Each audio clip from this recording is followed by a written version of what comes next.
नमस्कार मंडळी, कसे आहात सगळे? मजेत ना? चला तर नाश्त्याच्या किंवा मधल्या वेळात खाण्याच्या सिरीजमध्ये आपण आज एक नवीन पदार्थ बघणार आहोत. त्याचं नाव आहे चीज पोटॅटो स्नॅक्स. अर्थात इथे आपण 3 ते 4 मध्यम आकाराचे बटाटे छानपैकी उकडून स्मॅश करून घेतलेले आहे. चला तर पुन्हा तुम्हा सर्वांचे स्वागत आहे शिल्पाज मॅजिकल फूड सिक्रेटमध्ये. अर्थात आता पुढे आपण त्यात घातलेली आहे लसूण तळून घातलेले आहे, हिंग घातलेला आहे, त्याबरोबर त्यात घालणार आहोत थोडीशी हळद, चवीपुरते मीठ, चिली फ्लेक्स आणि अर्थातच थोडासा लागेल त्या प्रमाणात म्हणजे साधारणतः अर्धा वाटी मैदा आणि चवीपुरते तीळ. अर्थातच तिळीमुळे स्नॅक्सला अजून मजा येणार आहे आणि थोडासा ओवा. हे बघा, आता आपण इथे मैदा घालून घेत आहोत. अर्थात 2 टेबलस्पूनच्या आसपास मैदा आपण घातलेला आहे. आता हे मिश्रण छानपैकी एकजीव करून आपल्याला मळून घ्यायचं आहे. आता आपण त्यात किसणार आहोत चीज. त्याच्यामुळे ह्या रोल्सला किंवा या स्नॅक्सला आणखीनच खाण्यात मज्जा येते आणि ते क्रीमी लागतात, बरोबर ना? लहानांपासून सगळ्यांनाच आवडतात ते. आणि चहाच्या वेळात छोट्याशा भुकेसाठी हा एक छान पर्याय आहे असं मला वाटतं आहे. नक्की करून बघा.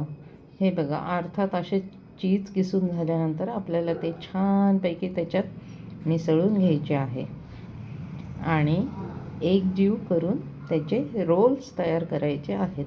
अर्थात आता आपण ते एअर फ्रायरला फ्राय करणार आहोत. तेलाचा वापर कुठेही नसणार आहे. एकदम थोडंसं तेल आपण त्यात लागता घालणार आहोत, नाहीतर तेल बिलकुलच वापरणार नाही आहे.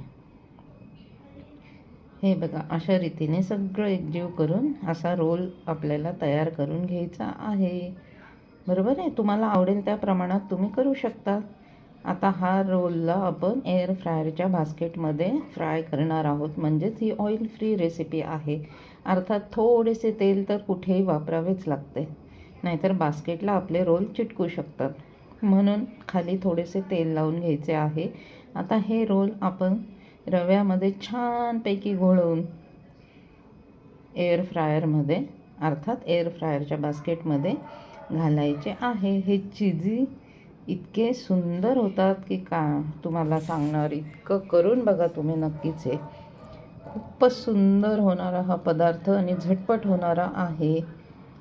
हे बघा, अशा रीतीने सगळे आपल्याला रोल रव्यामध्ये किंवा ब्रेड क्रम्समध्ये पण तुम्ही घोळवू शकतात. आणि ह्या रोल्सबरोबर पुदिन्याची चटणी, सॉस अतिशय सुंदर लागते. चला तर आपले सगळे रोल आता घोळवून झालेले आहे. आता आपण ते एअर फ्रायरच्या बास्केटमध्ये फ्राय होण्यासाठी ठेवणार आहोत. तत्पूर्वी त्याच्यावरती थोडंसं तेल लावून घेणार आहोत की ते एकदम रोल्स कोरडे न होता थोडेसे असे क्रंची आणि छान होतील, म्हणून थोडंसं तेल वरनं लावून घ्यायचं आहे. हे बघा, आता एअर फ्रायरच्या फ्रायर मोडवर आपण हे फ्राय केलेले आहेत. किती सुंदर क्रिस्पी फ्राय झालेले आहेत आपले चीजी पोटॅटो. हे बघा, खायला पण क्रंची आणि सुंदर, आणि आतमध्ये चीज जे मेल्ट झाले ना ते खूपच छान आहे. नक्की हा पदार्थ करून बघा आणि आवडल्यास शिल्पाज मॅजिकल फूड सिक्रेटला नक्की लाईक आणि सबस्क्राईब करा. लहानांपासून मोठ्यांपर्यंत सगळं हा पदार्थ खाऊ शकतात. ऑइल फ्री असल्यामुळे तुम्ही पण जे डाएटवाले ते थोडंफार प्रमाणात तर नक्कीच खाऊ शकतात. एकदमच मन मारायची त्यांना गरज नाही. थँक्यू.